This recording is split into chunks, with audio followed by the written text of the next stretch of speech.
Hi, everybody. We're live with the Florida SBDC at University of South Florida, specifically the Muma College of Business.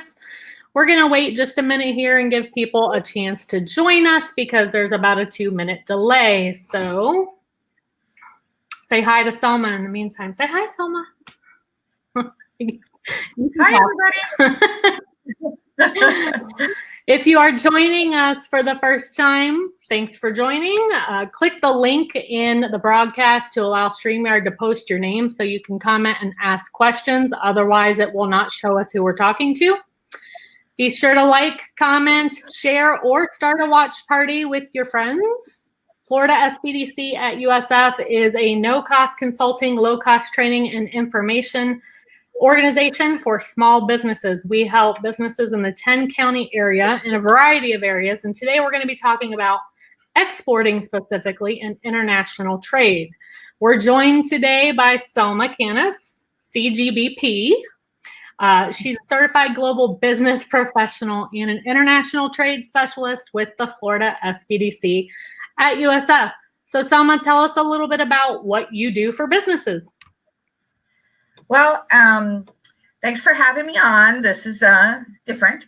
So what we do, International Trade Services, it's a specialized program for SBDC in addition to our core services. But we provide one-on-one no-cost consulting for anyone that wants to enter or has an issue or has questions about exporting. We also provide market research assistance because when you start exporting, that's going to be a good part of your time is spent on market research. So we can help with on that as well. And primarily what we do is we provide export marketing plans for small and medium-sized enterprises that are, ready to go to export. So they're successful domestically and they want to grow their business internationally, and we can help with export marketing plans for that. Okay, so today we're going to talk mostly about the market research and how you get started to pick a location or multiple locations that you want to go into. But let's say that I'm Sally Sue, who's just started a new business out in Winter Haven, Florida. What if I don't know what is exporting? What is exporting? What is exporting? So exporting is basically selling your product or service to someone in another country. So we're getting paid from a foreigner. So that's basically and that could be you could be selling via your website, you're exporting. And basically almost any product or professional services can be exported. Okay. So today we're talking about exporting your product or service to the foreign countries. And here are just some of the statistics that support exporting if you're a small business owner. So did you know that companies that export grow 15% faster than those that don't? They are 12% more profitable than their non-exporting counterparts, and that small businesses actually make up 98% of exporters. So Selma, what would you say to a small business owner who doesn't think that they're big enough to export? Well, what I would say is that the U.S. is not a big enough market for your product or service. So think about it. 95% of the world's population live outside of the U.S. Right. So if you're not exporting, you're only selling to 5% of the world population, and you're missing out on that 95%. Mm-hmm. So there's no reason for any company not to export. There's many benefits to it, and it's not that it's not an issue of how large you are. How expensive is it to get into exporting? Does it cost a lot of money to export? Well, it depends on where you are in your exporting process. Mm-hmm. So if your product or service is already export ready, so basically you don't have to modify it to a big, degree in order to have it export it to other countries, that's a big big part of it. But prior to exporting, then there are costs involved. So you're going to have to do, like I said, market research, either in-house or, source it out. You're going to have to travel more than likely to one of the markets to, like, either on a trade mission, on a trade show, to actually, start the market entry and start meeting clients and start figuring out who you're, if there's a market there for your product or service. So there are those types of costs associated. Plus, if you do, when you do get a deal together and you have a contract for sale, you have to consider, are you going to get paid up front? Are you going to get, offer terms? And then that all involves costs associated to it. So you might have to pay stuff up front and wait till you get paid, or get everything up front, so there are always costs associated to doing business anywhere. Okay. For those of you who are already asking questions, let me just tell you now that we're going to go ahead and field the questions at the end of the broadcast. So please keep submitting. And in the last probably 5 minutes of the broadcast, around 2:20 or so, we will start taking those questions and going through them one by one. So if you do have a question as we're talking, go ahead and submit it. So, okay, let's go ahead then and talk about some of the clients that you've worked with. Your first client that you were going to talk about is Stream to Sea. Tell me a little bit about them. So this is a great company, and they're a small business. They are passionate about diving and, scuba diving, and they are passionate about the health of our waters and coral reefs throughout the world. What do they do? Sorry? What do they do? What do they sell? So they created a sunscreen and some other products, but primarily a sunscreen that is reef friendly. Okay. Not all sunscreens are. They can be eco-friendly, but they're not necessarily reef friendly. So you can put on the sunscreen, go diving, go in the water, go snorkeling, and you're not going to be damaging or hurting the reefs in any way with the chemicals that come in all the other sunscreens. So it's a great product, and I use it. I've used it several times, and there's nothing toxic about it. So it's good, on your skin, and it's good for our waters. Okay, so when they reached out to you, what was their initial reason for reaching out to you? Did they know where they wanted to go, or? So this is what's so important about having an export marketing plan, because this company they were already exporting. So they were in different countries, and they would either, ship them and ship their product in small quantities, or carry them over when they went, because the product does require a lot of education in some cases, educating people about the health of the waters. But so they were in several different countries already. But if you want to focus in on certain markets and you want to actually create a footprint and create market share, then you kind of have to hone in on the right markets. And that's what the export marketing plan does. So they came to us, and we did the plan, we did all the research, all the information came back, and we provided them with, a list and a spreadsheet of all the data that we obtained, and which indicates the top markets. Okay. And that way they can go in and do a market entry strategy more focused for those markets. Okay, so you did the market research, or the team at the SBDC did the market research for Stream to Sea. And where do you find that research? So in a lot of different places. Google is a big one. So, but we have several databases that we pay for through the network and through our center that we're fortunate to have access to. So we do have some good industry reports that we can utilize. And a lot of these industry reports, what they do is they provide us with like key indicators that what is driving that industry. So that's what we look for. So what is the driver of that industry? And then we go out and research countries that would fit that and kind of match up the indicators with the right countries. So we use a lot of different databases, industry databases, trade flow, what countries are importing what products and how much of it. We use that because that's a great indicator as to who's already importing this type of product. And a lot of the other stuff is one research database or one research report will lead to another one and another one and another one. So right. Yeah.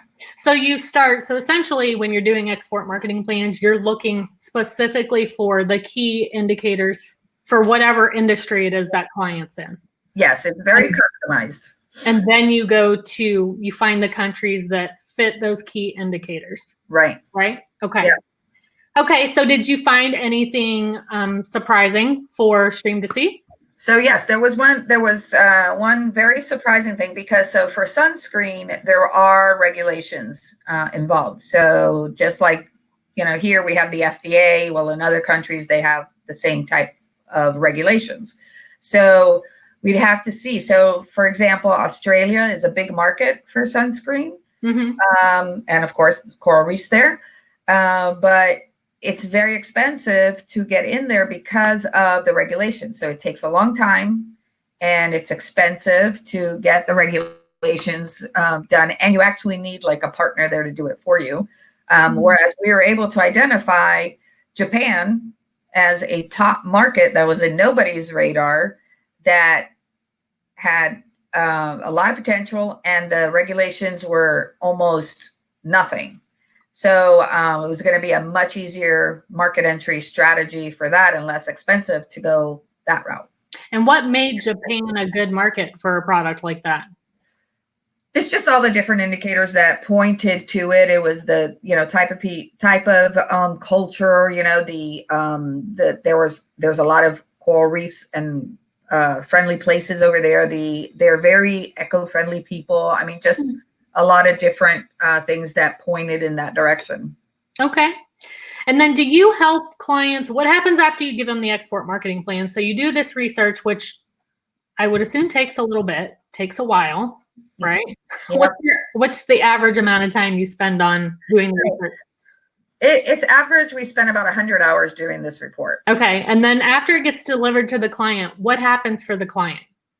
So what happens is the client takes the report, really looks at it, really analyzes it, absorbs it, and then with the information, they should be able to choose their top market. So we always say, no more than 3 to 5 top markets to start, and then we start getting a little more concentrated in those top markets. So, for example, if they were to go to Japan, this sunscreen client, then what we could do is identify some trade shows that they could attend, go on a trade mission if there's one coming up for Japan, or get a gold key service from the U.S. Department of Commerce, which helps. What they do is they actually find partners for them. So if they want a distributor, or if they want surf shop, scuba diving shops, dive shops are a big target for them.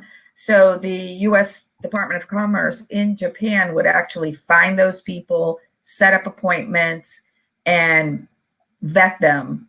And they can travel over there, and the appointments are set, and they can just sell. So they help them with their actual in-country connections. Yes, in-country connections. That's good. Yep. Okay. Well, let me just recap. We're talking today about exporting, and some of what naturally is going to come up are the barriers to entry when you're talking about exporting, and how some locations might not even be on your radar, and market research helps you find those. Be sure you're liking, commenting, sharing, or starting a watch party. And actually, I'm going to go ahead and ask these 2 questions that have been submitted now, because they kind of go with the first half of this broadcast. So first, from Janina, I think we touched on this already, but she'd like to know, how can a company determine if they are big enough to export? So basically what we look at is if they are successful in the domestic marketplace. That's the first thing. So if they're new business, new to domestic, they're better off working on their domestic business for at least 2 to 3 years and then think about exporting. So if they're successful domestic, we're good to go. If they're doing at least 500,000 in revenue, that would be a good indicator. And if they have 3 to 5 employees, that would also be a good indicator. So they are going to need, some employees are going to need some revenue, and we don't want to distract or disrupt their domestic business. Right. And exporting is not an answer for correct if your business is struggling here. Correct. No, it's a growth strategy. So you want to grow your business, you want to expand your market share, and that's one strategy to use. So it's not to fix any problems, and you really should think about exporting before you get into any kind of trouble on this side. Right. Side. Do you get that? Do you get businesses that are struggling that reach out to you and think that maybe exporting is where they need to go to save their business? Yes, and we do. Of course, we get all kinds of people, and people come to us as well. Like they want to start a business. Well, they want to start it as an exporter, and that's not really recommended. So it's not for that, because it does take time. This takes time to develop an international business. It's not it's not overnight, and it does take at least a good year, to identify where you want to go, have some market studies done, and figure out if it is feasible to go there and actually have appointments and have meetings. I mean, it takes time. Right. And you have to learn a little bit about that country as well. You got to, the cultural aspect is a big part of it as well. Right. Absolutely. Okay. And then the next question we have from Eileen is, how can the SBDC help businesses import? So, that's quite interesting, because we are one of the probably only agencies or out here in Florida that help companies import.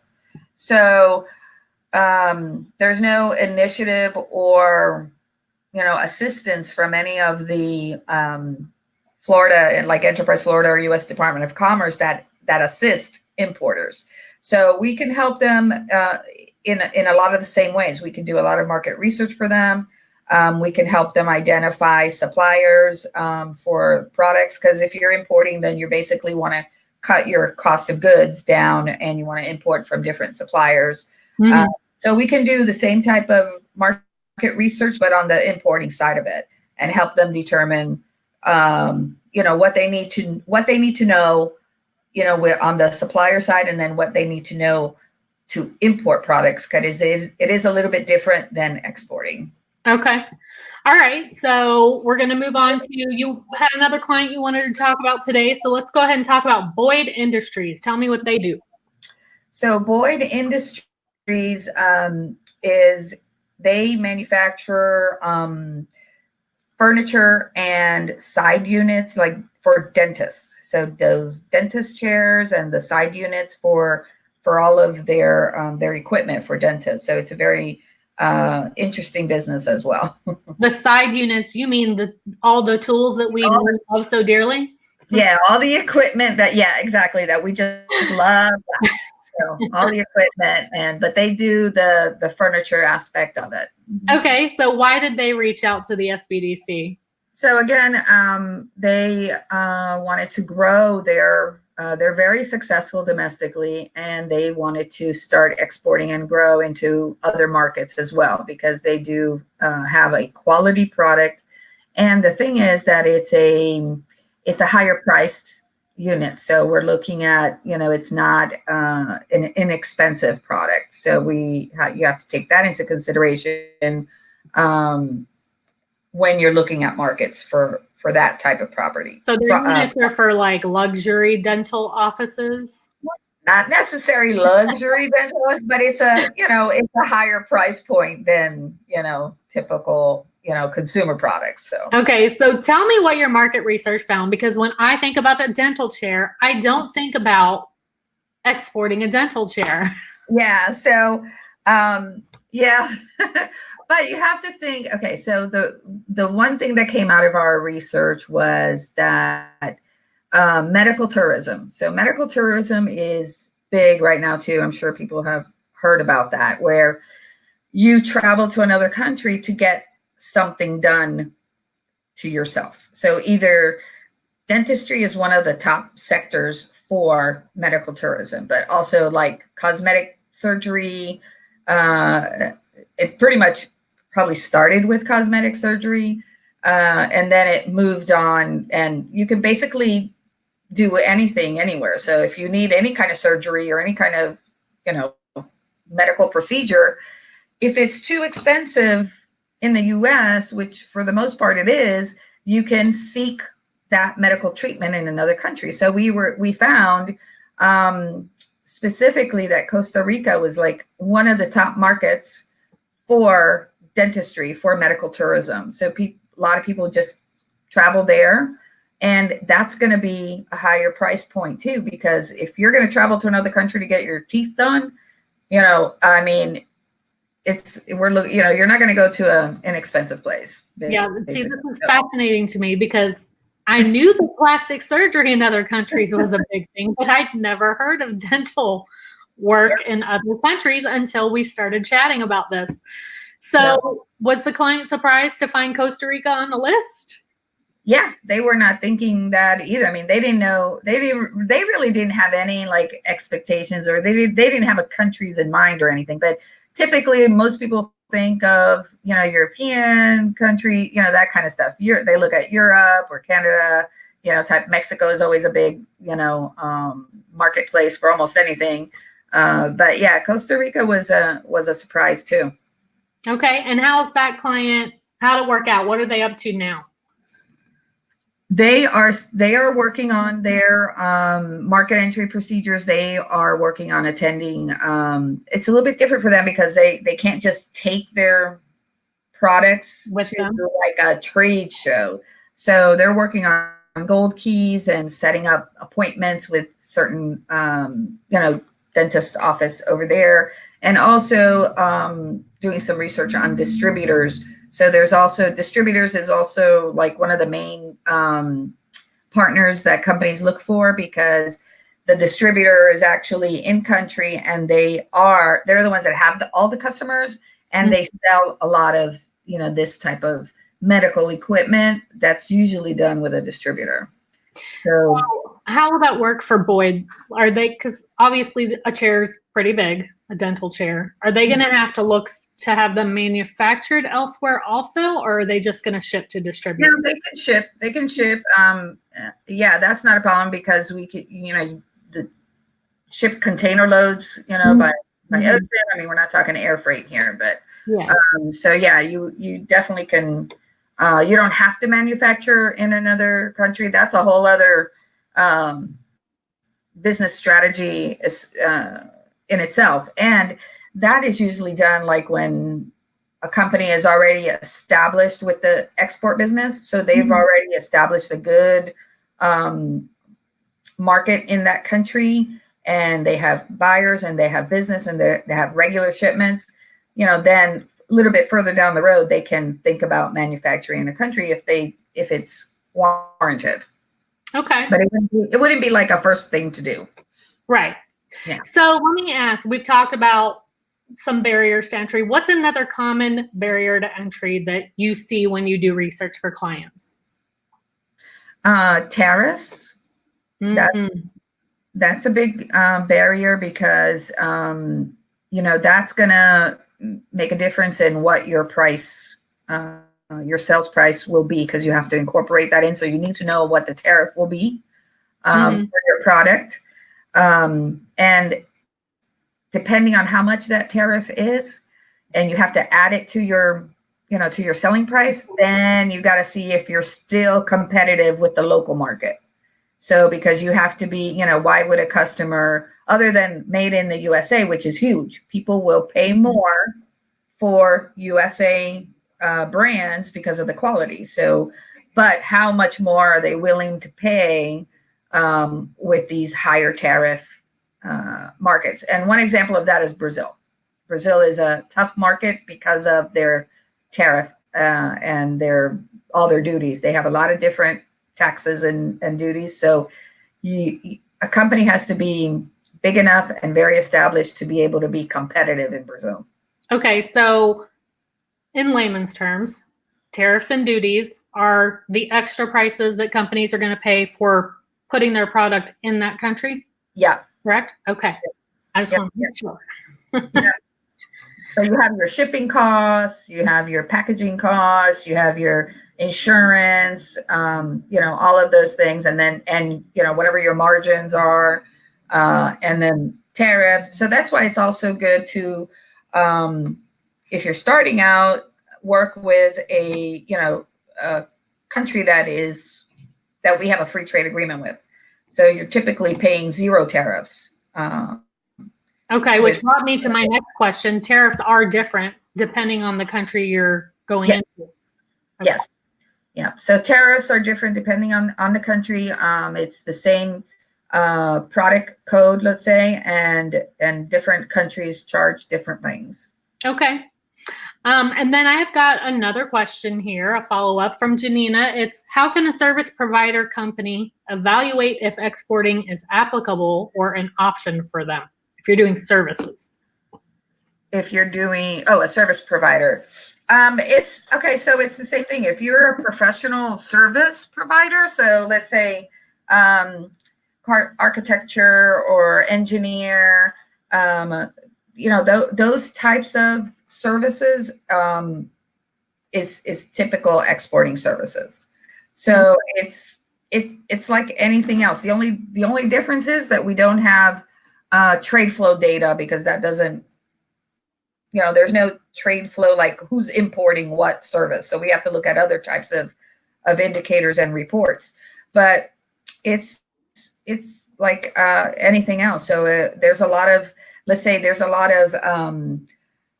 let's say bids out there for construction bids, and they'll need engineers, and they're going to need contractors, and they're going to need architects. They're going to need things like that. So they can bid on projects that are overseas, and there's websites that you can find these through. One of them is the World Bank. World Bank has a list of projects that are out there for bid. And just to give you an example, there are like airports that are being built all over the world, and upgraded and so on and so forth. A lot of opportunity for service-based providers there. Yeah, so, isn't there a lot of infrastructure development in other countries? Yeah, a lot of infrastructure. I mean, we were just in Panama, and the infrastructure that's going in Panama is crazy. Okay. So there's a lot of opportunities, and we would evaluate it the same way. So a service provider we can do an export marketing plan for service providers too. Okay, so let me ask, what's the first step for a small business who wants to get into exporting? How do they get in touch with you? What's the best option? So the easiest way is to go on our website and schedule a consulting meeting with us, and we can, we'll sit down and we'll discuss everything, and we'll figure out what are their needs and what assistance they need, what information they need, and we go from there. But yeah, they should definitely come and talk to us.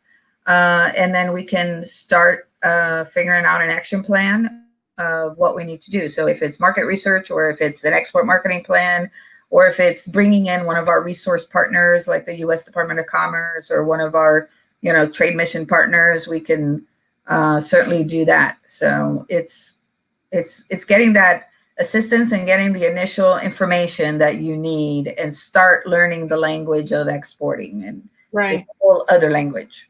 Well, I think it's important to note, we also do have a few international trade seminars in the building that's on Channelside Drive in Tampa.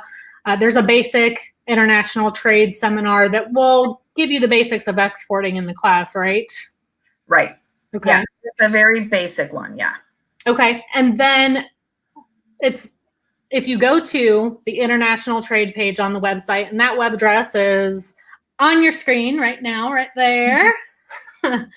The export marketing plan application is on that page. But again, Selma, recap for us. There are requirements, qualifications for export marketing plans. Those qualifications are, Selma? You have to be in business 3 or more years. You have to sell at least $500,000 in revenue, and you have to be successful domestically. And that's basically it.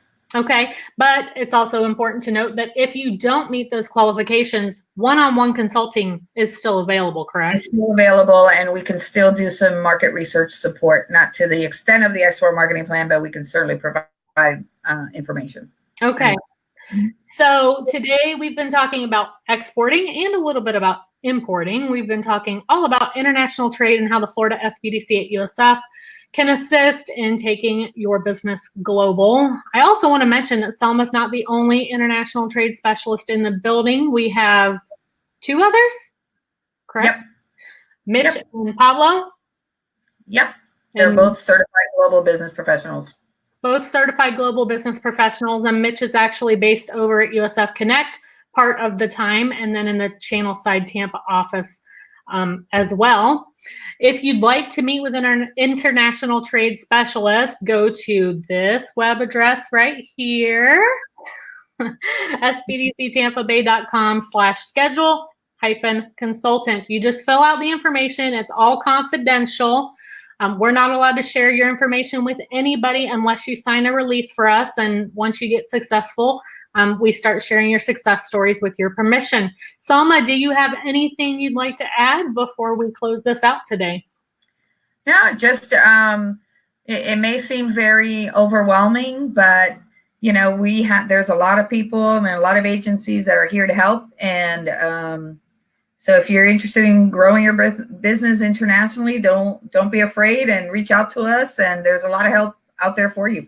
Well, thank you so much, Selma, for joining us today. And again, if you missed the broadcast, we will pin it to the top of our page once it gets processed in about an hour. And feel free to continue to reach out to us on Facebook and ask questions.